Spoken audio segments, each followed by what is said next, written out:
अमेरिकी राष्ट्रपति Donald Trump के फैसले और बयानों ने भारत को लगातार प्रभावित किया है। इसी बीच चीन ने भारत के सामने रिश्ते गहराने के 4 सुझाव रखे हैं। भारत में चीन के राजदूत शू फेई होंग ने साफ कहा है, भारत और चीन को प्रभुत्व की राजनीति, शक्ति प्रदर्शन और किसी भी तरह के टैरिफ और व्यापार युद्ध का मिलकर विरोध करना चाहिए। साथ ही उन्होंने अपील की कि दोनों देश मिलकर ग्लोबल साउथ यानी विकासशील देशों के हितों की रक्षा करें।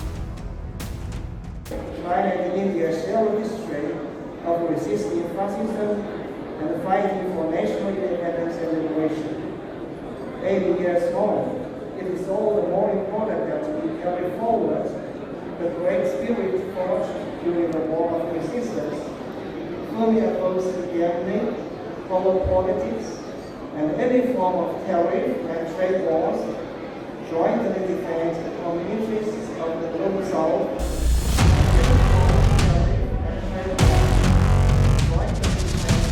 चीन के राजदूत का ये बयान ऐसी वक्त में आया है जब ट्रंप प्रशासन ने भारत और चीन दोनों पर आर्थिक और कूटनीतिक दबाव बढ़ा दिया है। ट्रंप ने रूस से सस्ता तेल खरीदने पर सवाल खड़े किए, H-1B वीजा पर $1 लाख का शुल्क लगाने की घोषणा की और तो और संयुक्त राष्ट्र के मंच से भारत और चीन पर रूस यूक्रेन युद्ध को फंड करने तक का आरोप लगा दिया। China and India are the primary funders of the ongoing war by continuing to purchase Russian oil. But inexcusably, even NATO countries have not cut off much Russian energy and Russian energy products. Russia is not ready to make a deal to end the war. Then the United States is fully prepared to impose a very strong round of powerful tariffs. ऐसे माहौल में चीन ने भारत को 4 सुझाव दिए। पहले 3 भारत चीन संबंध मजबूत करने के लिए और चौथा अमेरिकी दादागिरी का सामना करने के लिए। पहला सुझाव, रणनीतिक दृष्टिकोण बनाए रखें।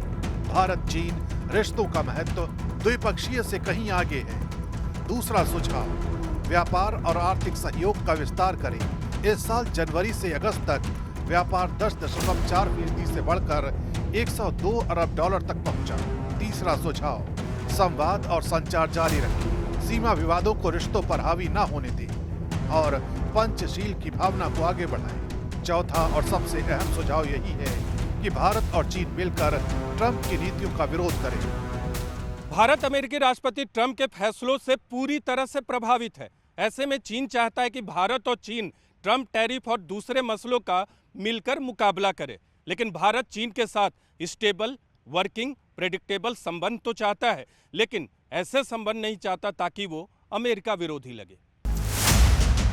भारत फिलहाल ट्रंप की नीतियों के असर से रास्ता निकालने में जुटा है। चीन के साथ रिश्ते सुधरने की गुंजाइश जरूर है, लेकिन ये रिश्ते अमेरिकी विरोध की कीमत पर नहीं होंगे, क्योंकि दूरी के बावजूद भारत के रणनीतिक और आर्थिक हित अमेरिका से कहीं ज्यादा जुड़े हैं। भले ही ट्रंप की नीतियों ने इन हितों को झटका दिया हो, लेकिन भारत की कूटनीति अब भी संतुलन साधने पर टिकी है।